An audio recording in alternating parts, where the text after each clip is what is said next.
श्रीमद् भगवद गीता 9वां अध्याय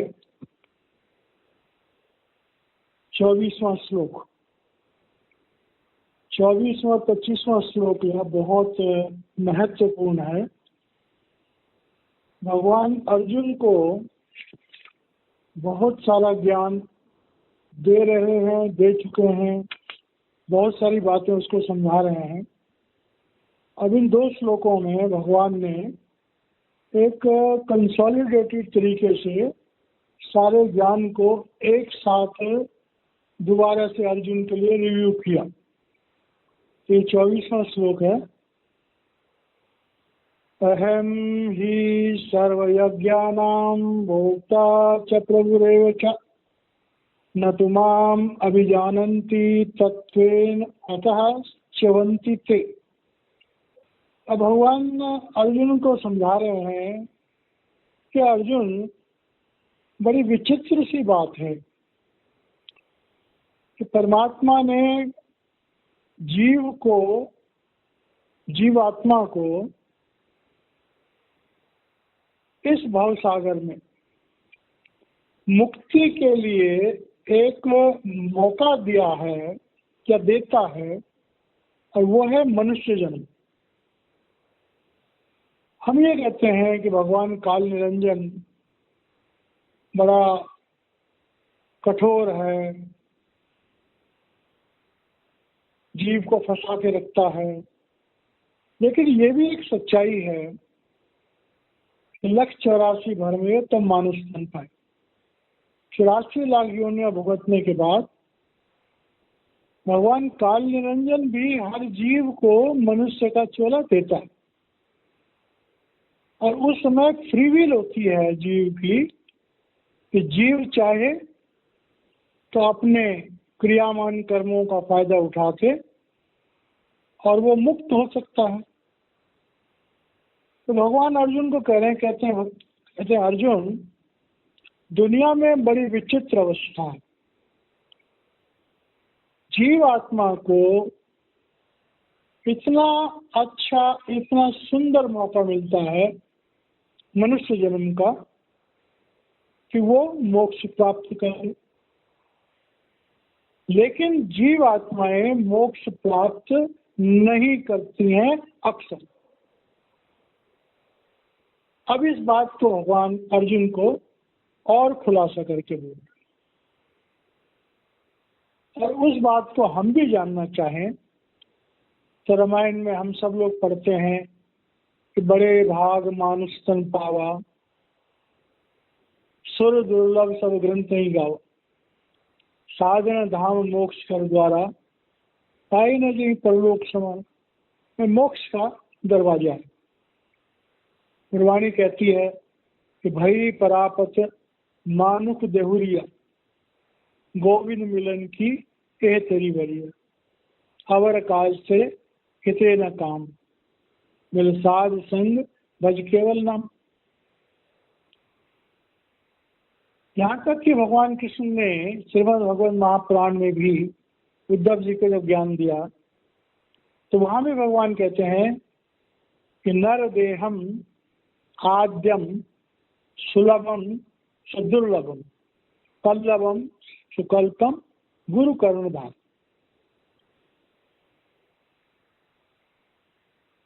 तो जीव आत्मा को जब मनुष्य शरीर मिलता है तो मनुष्य शरीर मिलकर के असल में वो मुक्त क्यों नहीं हो पाता? तो भगवान यहाँ पर स्वयं ही कह रहे हैं कि न तु माम अभिजानन्ति।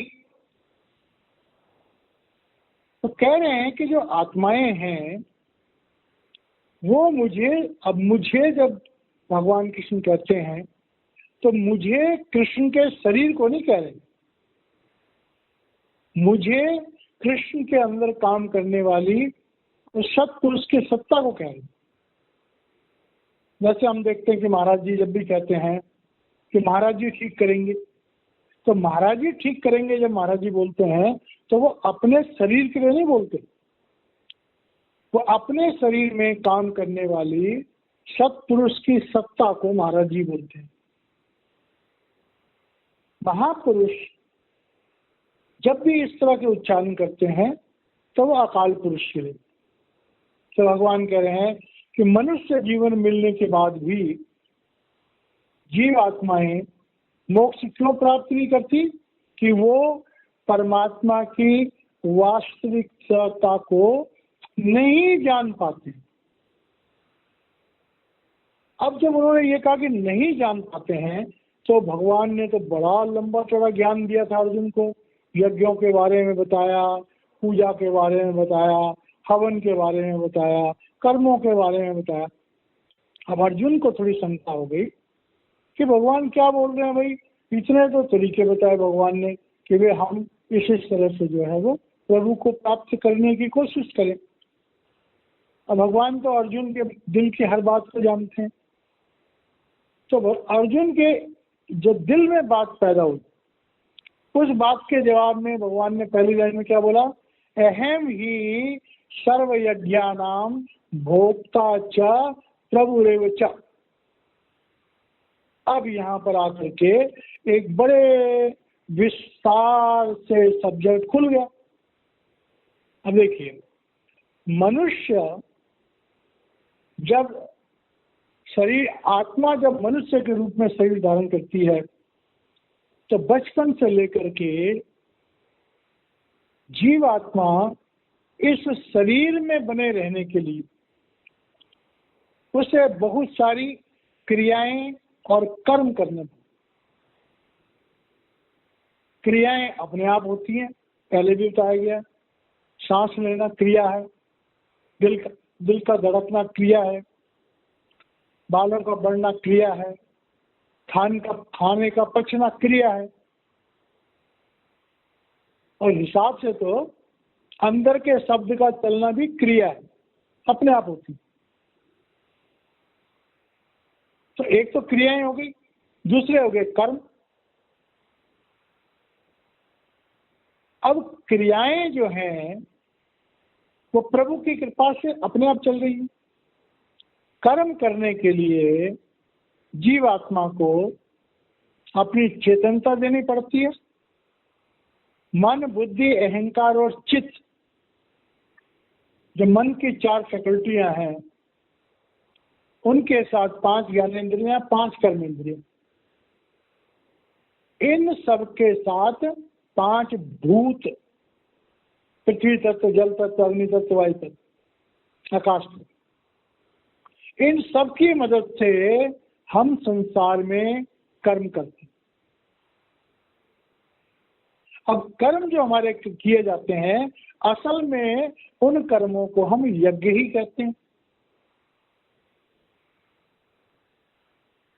आज इंसान आध्यात्मिक रूप से बड़ा कमजोर हो गया है, इसलिए वो यज्ञ उसको समझता है कि जब पंडित जी आते हैं और हवन की सामग्री आती है और मंत्र बोले जाते हैं, तब आहुति दी जाती है, उसको यज्ञ बोलता है।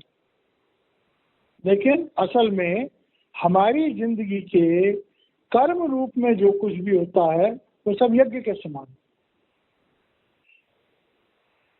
पहले भगवान ने संसार में, हमारे जीवन में जितनी तरह के यज्ञ होते हैं उनको डिवाइड कर दिया था। कैसे? हमारे शरीर में जो 5 चक्र हैं, 5 चक्रों में जो व्याधाएं हैं, काम, क्रोध, लोभ, अहंकार, उनको दूर करने के लिए 5 तरह के यज्ञ भगवान ने पहले बताए। कौन से? कि द्रव्य यज्ञ, तप यज्ञ, योग यज्ञ, स्वाध्याय यज्ञ, ज्ञान यज्ञ। अब देखिए, महापुरुषों की या धार्मिक पुस्तकें, जो आध्यात्मिक धार्मिक पुस्तकें हैं, उनका एकमात्र मकसद है कि हमारी जीवात्मा को इस भौतिक शरीर से निकाल करके और प्रभु की गोद में बिठाना। अब ये यज्ञ जो है, तो देखिए, द्रव्य यज्ञ के द्वारा हमारा मूल,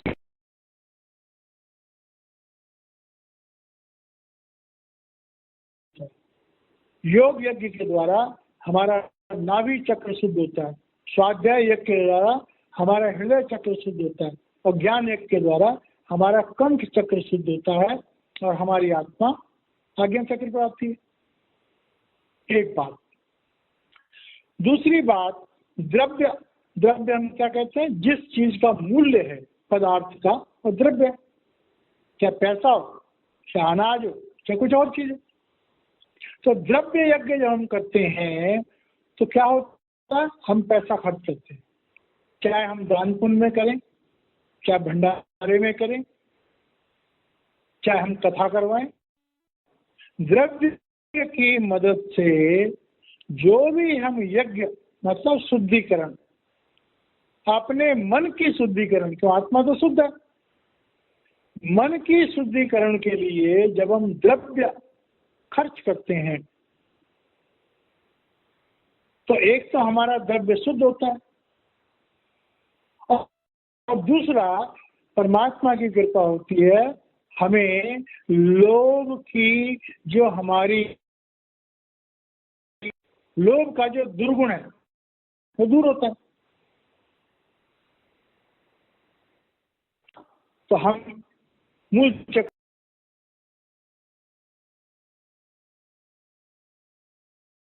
तप होता तपाना, तपन होता संयम।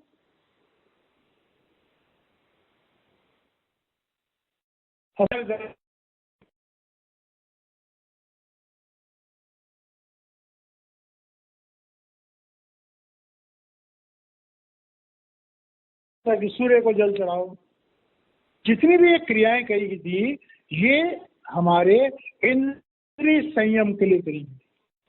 तप का मतलब है इंद्रिय संयम, जिससे हमारे मन के विकार पहले वाले खत्म हो जाए, आगे ना हो। तो नीचे के दो द्रव्य और तप वाले जो हैं तो हमारे नीचे के दोनों को शुद्ध करते हो गया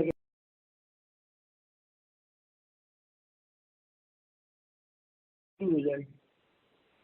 क्योंकि काम और लोभ बहुत गंदे है नहीं। तो हमारे नाभि चक्र पर जो है जटाग्नि है, योग अग्नि है। तो योग का मतलब यहाँ पर जुड़ना है, लेकिन योग का मतलब योग अग्नि। तो योग अग्नि के लिए हमारे लिए क्या होता है? क्योंकि जो हमारी नाभि चक्र पे अग्नि प्रज्वलित होती है, तो उसका जो ईंधन है वो क्या है? भोजन। तो भोजन का संयम, भोजन का संयम, क्या खाना चाहिए, कब खाना चाहिए, कितना खाना चाहिए, कैसे खाना चाहिए, किन परिस्थितियों में क्या खाना चाहिए। तो अपने भोजन पर संयम, क्योंकि यहाँ पर क्रोध भी है, तो क्रोध का उद्गम जो है वो ज्यादातर भोजन पर डिपेंड होता है। तो ये तीन जो नीचे के चक्र हैं, ये अपान वायु है। उसके बाद स्वाध्याय। स्वाध्याय का मतलब होता है आत्मनिरीक्षण।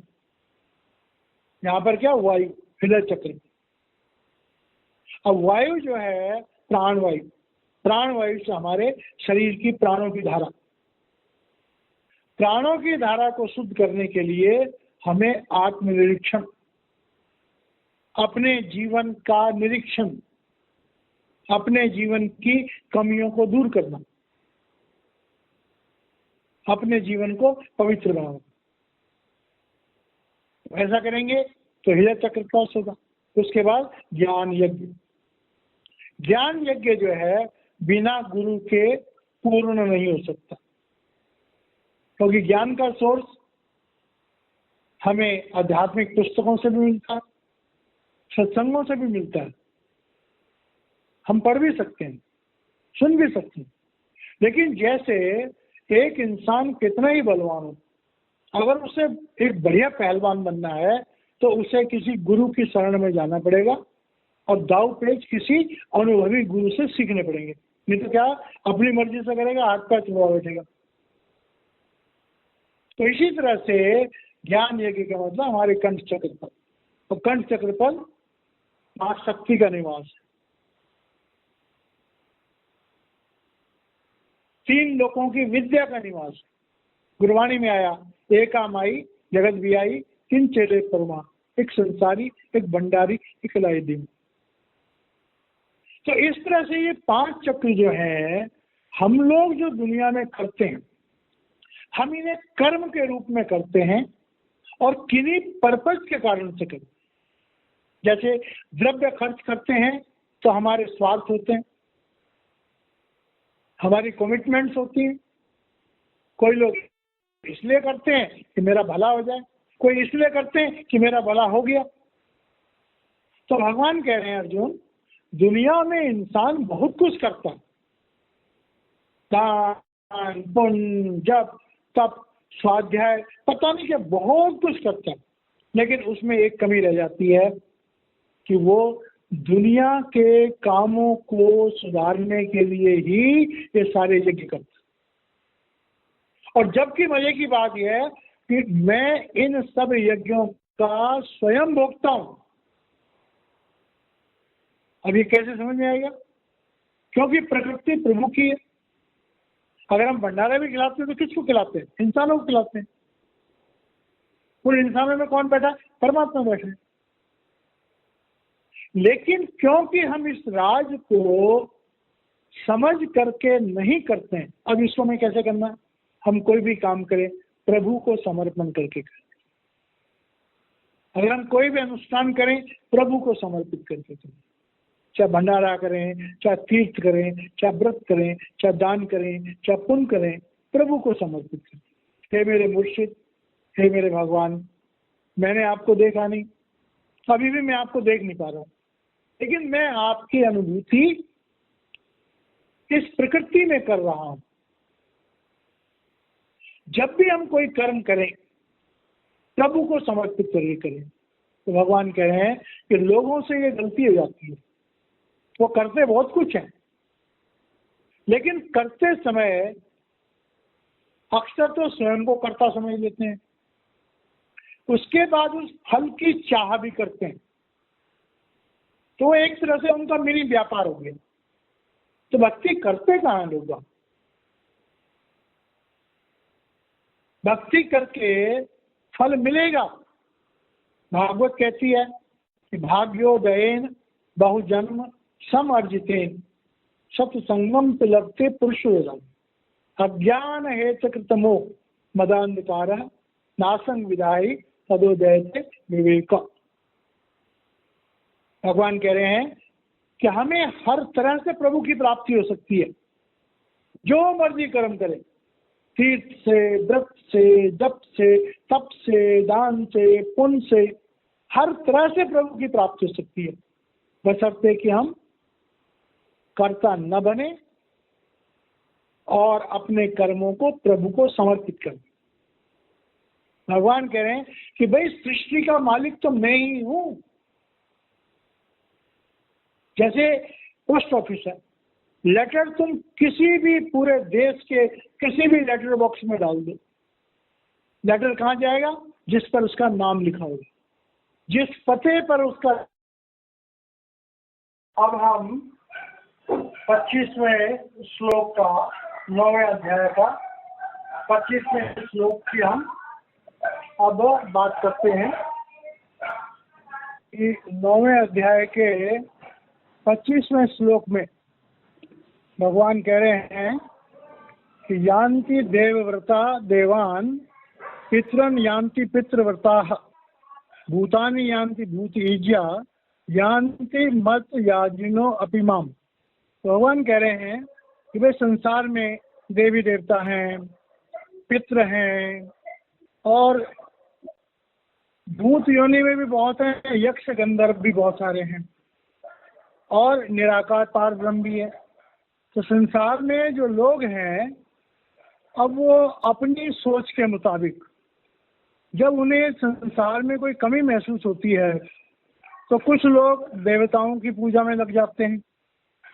जो देवताओं की पूजा में लगते हैं, देवता अपनी सामर्थ्य के मुताबिक उनको कुछ देते हैं, लेकिन ऐसा कहा गया है कि देवताओं से जो हमें प्राप्त होता है वो भी कर्मों के विधान के अंतर्गत होता है। हो सकता है उसका भी हमें चुकता करना पड़े।